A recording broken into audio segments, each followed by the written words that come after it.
जय श्री राधे, जय श्री कृष्णा। आज जो हम भक्तमाल जी का चरित्र सुनाने जा रहे हैं वो है सक्कूबाई जी का। सक्कूबाई जी महाराष्ट्र में हुई है, एक बहुत बड़ी भक्तिमती नारी। अब सक्कूबाई जी का जो विवाह हुआ वो एक ऐसे परिवार में हुआ जो उनकी विपरीत परिस्थितियों से भरा पूरा था, यानी कि कोई भी उनकी परिस्थिति उनके अनुकूल नहीं थी। उनका पति उनको मारता, सास मारती, ससुर भी अत्याचार करते और मतलब कोई भी उनका अपना नहीं था। लेकिन उनके साथ उनके पांडुरंग अपने विट्ठलनाथ उनके अपने थे और विट्ठलनाथ का नाम जाप करते हुए कोई पूर्व जन्म का संस्कार और बचपन से भक्ति मिली हुई थी और पूर्व जन्म के संस्कार से उन्हें एक पल भी पांडुरंग के विट्ठलनाथ के बिना नहीं रहा जाता था। नाम जाप करती रहती और कहती कि हे विठला, आप कितने अच्छे हो। अगर आप मुझे इतने अत्याचार करने वाले पति, इतना अत्याचार करने वाली सास और इतना अत्याचार करने वाले ससुर ना देते तो शायद इनके मुंह में फंसकर मेरा मन उन्हीं में अटक जाता और मैं आपके लायक नहीं रहती, आपका नाम जाप ना करती, आपको याद ना करती। हे विठले, तुमने मेरे ऊपर कितना उपकार किया है, कितना आपने कृपा की है मेरे ऊपर कि मुझे ऐसा परिवार दिया है। वो सब बहुत अच्छे हैं पर मैं ही नालायक हूँ, मैं ही उनके लिए नहीं बनी हूँ, मुझे ही उनकी बातें अच्छी नहीं लगती।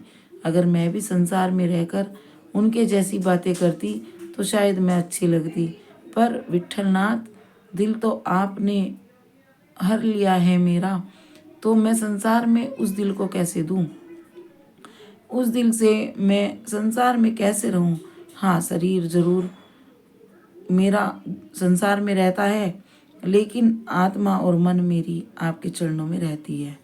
तो ऐसे उनकी शरणागति और ऐसे उनका ध्यान मग्न रहना और सारा कार्य करना, पानी भर कर लाना, कपड़े धोना, सब करना और अपनी सास के पैर दबाना, ससुर के पैर चरण छूना, ससुर के बाल्टी भर के पानी की रखना और जाकर कुएं से पानी भर कर लाना, जब पति को नहलाना और उनके वस्त्रों का ध्यान रखना, उनके झूठे बर्तन मांजना, चक्की पीसना, सारे ही तो कार्य सक्कूबाई जी करती थी।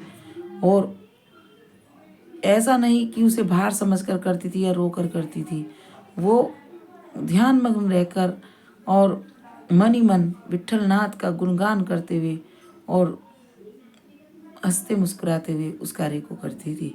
सबका ध्यान करती थी, सबका टाइम पर पूरा करके देती हर कार्य और अपने विट्ठलनाथ के ध्यान में रहती।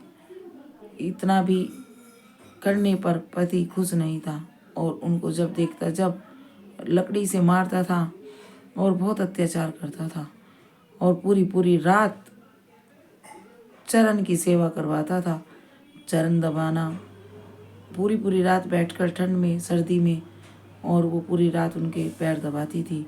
पर पैर दबाते दबाते उनकी लो तो विट्ठलनाथ के चरणों में लगी रहती थी, तो वो संसार का कार्य भी करती थी और विट्ठलनाथ का ध्यान भी करती थी।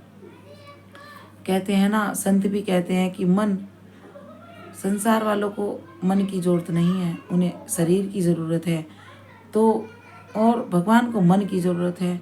हम यहाँ उल्टा करके बैठे हैं, हम मन संसार वालों को देते हैं और जो तन है वो भगवान को देते हैं, जबकि भगवान को मन की ज़रूरत है, तन की नहीं। तन से जो साधन कार्य करते हैं, भगवान नहीं कहते कि आप वो करो दो, वो एक साधन है, होना चाहिए, करना चाहिए।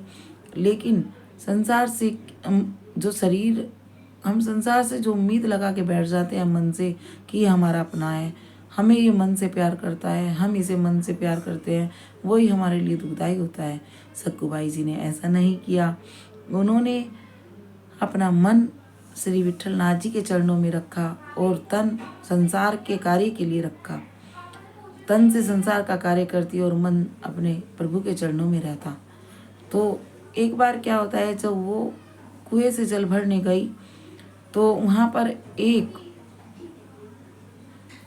स्त्री कुछ दूसरी स्त्री से बात कर रही थी। तो उन्हें कुछ सुनाई दिया। पंढरपुर पंढरपुर शब्द सुनते ही उनके रोम रोम में रोमांच शुरू हो गया। वो गई, हे सखी, आप ये सब क्या बातें कर रही हो? कह रहे कुछ लोग पंढरपुर जा रहे हैं, तो हम उन्हीं की बात कर रहे हैं, उन्हीं के लिए, और उन्हीं की उसमें वार्ता चल रही है। तो पंढरपुर किस लिए? पंढरपुर विठलनाथ है। पागल है तू, बावली है, तुझे पता नहीं? विठलनाथ हैं, विठलनाथ के दर्शन करने जा रहे हैं। तो अच्छा, वो अब बुझे मन से घर आ गई और उसको तो अब हर वक्त यही लगन लग गई, हे विठलनाथ, क्या आप मुझे नहीं बुलाओगे? क्या मैं इतनी अपराधी हूँ? क्या मैं नालायक हूँ? हे विठल, मैं आपके बिना नहीं रह सकती, मैं प्राण त्याग दूंगी। मेरे विठलनाथ, आप मुझे कब कृपा करके बुलाओगे? कब मैं आपके दर्शन करूंगी? हे विठलनाथ, आप कृपा करें मुझ पर। आप पूरी रात आंखों ही आंखों में उनकी कट गई। और विठलनाथ जी को तो अपने भक्तों की ये पुकार जरूर सुनाई देती है। प्रभु ऐसा नहीं है कि उनकी पुकार नहीं सुनते, वो अवश्य सुनते हैं। हाँ, लेकिन हृदय से निकली हुई पुकार उन्हें जल्दी सुनाई देती है। तो विठलनाथ जी ने उन पर एक लीला करी और कृपा करी। अब वे अगले दिन जब जल भरने गई तो जिस सखी से कल पहले दिन बात हुई थी, उस सखी के रूम में विठलनाथ आए और बोले, बहन, तुम विठलनाथ के दर्शन करने नहीं जाओगी? कैसे जाऊं मैं? तुम चली जाओ और एक काम करो, तुम्हारे घर का सारा कार्य मैं कर दिया करूंगी और तुम्हारे घर वाले कुछ नहीं कहेंगे, तुम चली जाओ। अब वो तो इतना ध्यान मग्न थी, इतने रस प्रवाह में बह रही थी कि उसे पता ही नहीं चला कि तेरे घर वाले कैसे हैं, उनका ध्यान ही न रहा। और वो वहीं से उनके साथ हो ली और पंढरपुर के लिए निकल। उधर अब विठलनाथ सक्कूबाई का वेश धारण करके घर पहुंच गए जल लेकर। अब जैसे में घर पहुंचे तो जैसे सक्कूबाई जी जैसे रोज कार्य करती थी, तो विठलनाथ जी वैसे ही सब कार्य करने लगे। अब पति के जब चरण दबाने लगी तो आज पति को कुछ लगा, पता नहीं क्या कारण है कि आज स्पर्श में इतना सुख है कि जो कहा नहीं जा सकता। तो धीरे धीरे उनके हाथ का भोजन, विठलनाथ जी के हाथ का भोजन पाकर उनकी मन की शुद्धि होने लगी। और मन की शुद्धि ऐसी होने लगी कि वो सब उन्हें बहुत प्यार करने के लिए व्याकुल रहने लगे कि हमने बहुत बड़ा अत्याचार, प्रायश्चित होने लगा। और प्रायश्चित होते होते उन्हें व्याकुलता बढ़ती गई कि हमने बहुत बड़ा पाप किया है और सक्कू को हमने इतना परेशान किया है। धीरे धीरे उनका हृदय परिवर्तन होने लगा। उधर सक्कूबाई जी पंढरपुर पहुंची और जैसे ही विठलनाथ जी का दर्शन किया और जैसे विठलनाथ जी को सामने पाकर आलोलिक दर्शन हुए, तो उनसे वो दर्शन सहा नहीं गया और उन्होंने अपना शरीर छोड़ दिया। उनके चरणों में समर्पण ये ऐसा होता है। और उन्होंने अपना शरीर प्राण त्याग दिए। अब प्राण त्यागने के बाद उन्होंने अपने प्राण त्यागना क्या कहेंगे, प्राण न्योछावर कर दिए। अब ठाकुर जी के चरणों में उन्हें चढ़ाने के लिए उनके पास सक्कूबाई जी के कुछ नहीं था। उन्होंने सक्कूबाई जी को एक अद्भुत और एक निर्मल और एक प्यारा सा दिल और जान दी थी। वो उन्होंने विठलनाथ के चरणों में चढ़ा दिया, अर्पण कर दिया। अब विठलनाथ जी सक्कूबाई जी बने हुए हैं उधर और वो अपना कार्य कर रहे हैं। अब रुक्मणी जी को चिंता हुई कि प्रभु कह के गए थे कि मैं कुछ दिन में आ जाऊंगा, अभी तक प्रभु का कुछ अता पता नहीं है, चलो मैं चल कर देखती हूँ। जैसे वो मंदिर में देखा उन्होंने सक्कूबाई जी ने प्राण छोड़ दिए हैं, तो मैं सक्कूबाई जी के पास पहुंची, नहीं सक्कूबाई जी के पास जाकर देखा उन्होंने प्राण छोड़ दिए हैं। और जो सक्कूबाई जी के साथ आए हुए थे उन्होंने उनका शरीर लिया और दाह संस्कार कर दिया, क्योंकि पंढरपुर से उनके घर तक पहुंचने में कई दिन लगते और वो कैसे लेकर जाते, उन्होंने उसका दाह संस्कार कर दिया। अब रुक्मणी जी जब जैसे आई, उन्होंने देखा सक्कूबाई जी का दाह संस्कार हो गया, तो उन्होंने, क्योंकि मैं तो त्रिलोक स्वामिनी है, तो इसलिए उन्होंने सक्कूबाई जी का जो राख थी वो उठाई और उससे सक्कूबाई को जीवित किया अपने प्रताप से। तो सक्कूबाई जी को जीवित करके उन्होंने कहा कि अब मुझे इसे पंढरपुर पहुंचाना चाहिए, क्योंकि वो सब अंतर्यामी हैं, तो सब लीला जान चुकी थी। उन्होंने मैं पंढरपुर लेके आई, उस सखी का वेश धारण किया जो उन्हें कुएं पर मिली थी। जब सक्कूबाई ने आँख खोली तो देखा, अरे मैं तो यहाँ से पंढरपुर गई थी, दर्शन हुए वो, फिर मैं पंढरपुर से यहाँ आ गई, मुझे पता भी नहीं चला। तो उन्होंने उस सखी से कहा कि सखी, ऐसे अलौकिक दर्शन हुए हैं तुम्हारी वजह से, तुमने, और मेरे घर में सब ठीक है? हाँ सब ठीक है। सब, किसी को पता तो नहीं चला? नहीं, किसी को पता नहीं चला।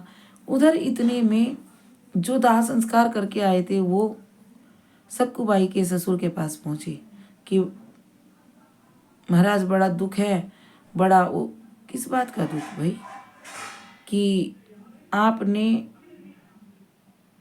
मैंने अभी आ रहा हूँ पंढरपुर से आपकी बहू का दाह संस्कार करके। तो उन्होंने कहा, मेरी बहू का दाह संस्कार? दिमाग पागल हो गए हो क्या, पगला गए हो? मेरी बहू कौन? सक्कू? हाँ सक्कू। कह रहे सक्कू तो अंदर है हमारा यहाँ पे। नहीं नहीं। तो जब ये बहसबाजी होती रही, बहुत देर हो गई, तो उन्होंने कहा अच्छा सक्कूबाई को बुलाओ।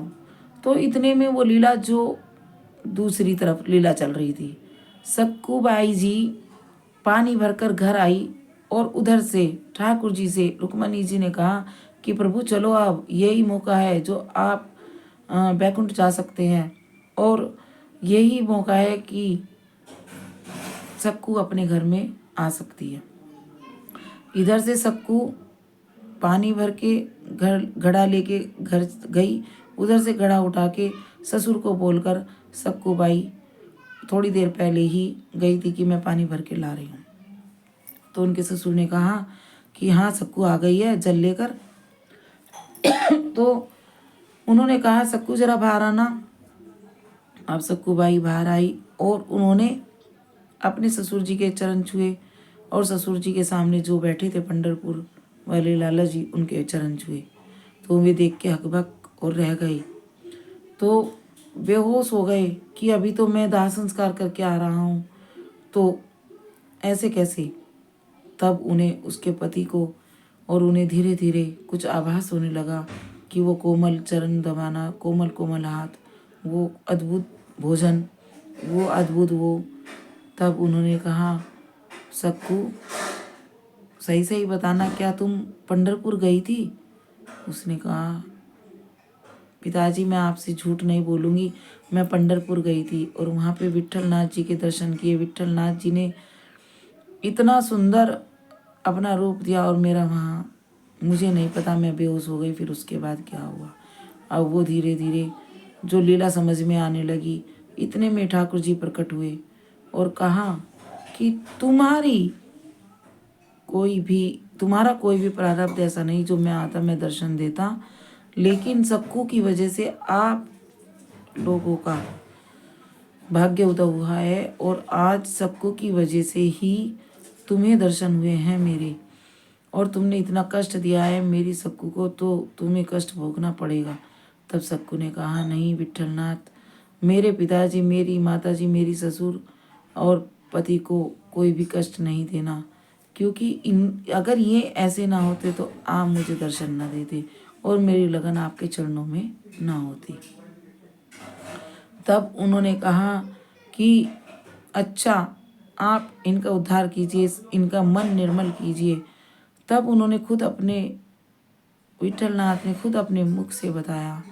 विठलनाथ जी बोले, जब तुमने सक्कू को बांध दिया था तब मैंने इसे खोला और इसे भेजा, और विठलनाथ की जगह मैं सक्कूबाई बन के खुद बंध गया। सब चरणों में गिर गए। जय हो विठलनाथ की। हे मेरे प्रभु, आप इतने दयालु, इतने करुणा निधान हैं कि आपने एक भक्त के लिए बंधना स्वीकार किया, चूल्हा चक्की बन करना शुरू किया, चक्की पीसी, आपने बर्तन मांजे, खाना बनाया, आपने सब कुछ किया। कि प्रभु आप कितने करुणा निधान हैं। हे मेरे प्रभु, आप सब पर करुणा बरसाना, और आप भक्त के लिए क्या क्या नहीं बनते और क्या क्या नहीं बनते आए। वो तो बोलो विठलनाथ की।